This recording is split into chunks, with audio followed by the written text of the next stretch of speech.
सची माँ तापुतन के पिण सचो इंसान बनाए थी।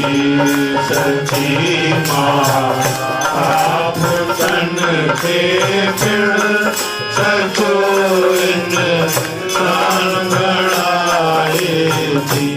माँ कहिड़ी आहे जेका विद्या मातृ देवो भव। छो माता जो नालो अॻियां आयो? पितृ देवो भव पोइ आयो, आचार्य देवो भव पोइ आयो। इन लाइ त पहिरीं ॿार जो संपर्क मां सां रहे थो। गर्भ में बालक आहे, उन गर्भ में बालक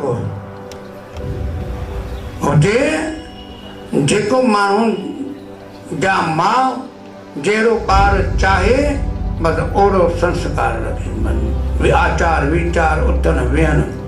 अॼु तव्हांजी माताऊं गुनियूं लॻियूं पियूं हुयूं, सिनेमा में ऐं या टीवियुनि में लॻियूं पियूं हुयूं, त ॿार बि अहिड़ो ई थींदो। मां ज्ञानी पुटु ॼणो आहे त गर्भ में अचण खां पोइ ज्ञान में निष्ठा करे। मां मदरसा जो संकल्प हो त मुंहिंजे गर्भ मां जेको ॿार ॼमे सो ज्ञानी थिए।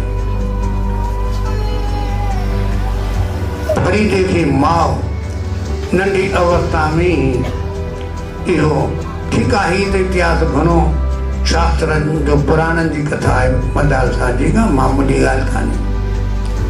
पर फरीदे जी माउ पंहिंजे नंढड़े ॿार खे सुठनि संस्कार में माताऊं अॻे रहंदियूं हुयूं। भले सत्संग न हो, शास्त्र पढ़ण माताऊं न ॼाणंदियूं हुयूं, पर तॾहिं बि आचार विचार अॻे वॾड़नि जो सहज में परंपरा खां वठी ॿुधायो न। अॻे परंपरा जा शाहूकार हुआसीं, हाणे परंपरा मां पाण ग़रीब बिल्कुलु सिंधी में सुञा आहियूं।